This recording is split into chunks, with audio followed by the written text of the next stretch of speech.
Welcome back, Focus Learners. Ready for another explainer? Today, we are tackling a topic that literally strikes fear into the hearts of e-commerce sellers everywhere. I'm talking about marketplace inventory loss. More specifically, we're looking at the dreaded product liquidation. If you've ever sold on massive platforms, you already know the absolute panic of a missing return. Okay, let's dive into this and figure out exactly what's happening to your stock and, more importantly, your bottom line. Just listen to this real-world notification for a second. Our team attempted to return your products. Therefore, shipments have now been marked as rejected by seller. Hence, the product will be liquidated. Ouch. Just reading that out loud is terrifying, right? It's basically the ultimate cautionary tale for any seller. But what does it actually mean for your business when an automated email like this hits your inbox? Let's break it all down. Section 1. The real meaning of liquidation. So the crucial point is that we need to demystify exactly what this harsh terminology really means. I know it sounds like some high-level financial jargon, but in the day-to-day e-commerce world, it has a very specific and usually super painful reality. When a platform says a product is liquidated, it means that product is permanently lost to you. It's not coming back. Period. Instead, the logistics company or the marketplace just disposes of it based on their own internal policies. They might destroy it, scrap it, or recycle it. Basically, product liquidate equals your goods being gone forever. We really have to shatter any false hope you might be hanging on to that this missing parcel will magically make its way back to your warehouse one day. It won't. It's gone. Section 2. When and why does liquidation happen? So why on earth would a platform just destroy your hard-earned inventory? Well, usually it boils down to a few primary logistical failures. Maybe the seller was simply unavailable to receive the return, or the return address on file is just plain wrong. Sometimes it's because of multiple failed delivery attempts by the courier partner, or maybe the product just sat unclaimed at a distribution hub for way too long. And lastly, if the product is completely damaged in transit, it gets flagged. As a seller, you absolutely need to look closely at these triggers so you can identify exactly where your own logistical breakdowns might be happening. Let's move to and see how this builds through a real, honestly painful scenario. Example 1, the missed return. Imagine you sold an 800 rupee product. The customer decides they don't want it, so they return it.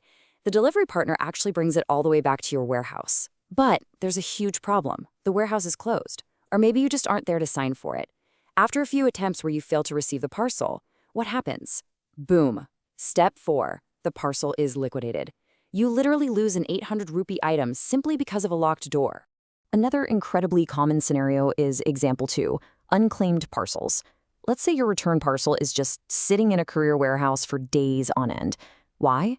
Well, maybe you provided the wrong return address when you set up your account, or you never actually bothered to arrange the pickup properly. These basic administrative errors lead to repeated return failures.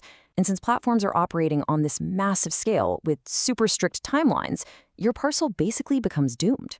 It gets scrapped, entirely driven by standard marketplace policy. And then, of course, we have example 3. Damaged goods. Say you ship a fragile glass item and it shatters, or maybe a really sturdy steel product somehow gets completely crushed and ruined in transit. Because the product is no longer sellable, there is absolutely no remaining value to salvage. In these cases, the marketplace simply subjects the severely damaged goods to their liquidation policy. I mean, logistically, there's just no point in shipping a box of broken glass back to you, right? Section 3, loss or compensation. All right, this is the million-dollar question. Who actually pays when your inventory goes missing and gets tossed in the scrap heap? And this brilliantly illustrates the divide. If the situation is deemed the seller's fault, like missing a return because your warehouse was closed, the result is pretty brutal. You get no product back, and you get absolutely zero compensation. It's a 100% loss. But if the fault lies firmly with the logistics company or the marketplace, like maybe they lost it before even attempting delivery, then you as a seller can actually claim compensation, assuming you meet their specific policy requirements. It's a very stark black and white contrast that directly dictates your profit margins. Section 4, your rejection message decoded. Now, what's really interesting about this slide is how we can translate that complex, terrifying platform speak we saw at the very beginning of this explainer into practical reality, using a real-world case study. Just look at the single prominent number, 1,500 rupees. This isn't just some random hypothetical figure. This represents the harsh financial reality of a specific loss, in this case, a premium brass bucket. Let's trace exactly how this money just vanished into thin air. We can call this the brass bucket tragedy, and it's outlined pretty clearly step by step. Step 1, you sell a beautiful brass bucket, but the customer ends up returning it. Step 2, the return delivery boy visits your warehouse, not once, not twice, but 3 separate times. Step 3, every single time your warehouse remains closed. So what does the automated system do? Step 4, it flags the status as rejected by seller. The chronological failure of these delivery attempts literally just sealed the ultimate fate of that valuable brass bucket. So when you get that final frightening email we showed you earlier, here is the plain language breakdown. When the marketplace says rejected by seller, it doesn't mean you verbally stood there and yelled no to the delivery driver. It just means the automated system marked you as unavailable after those multiple failed attempts. When they say liquidate, it means your brass bucket is gone forever. And the absolute most painful part of that message, not eligible for SPF. That means zero compensation from the Seller Protection Fund or any other seller support fund for that matter. Because the system determined it was your fault for being unavailable, you lose the inventory and you lose the cash.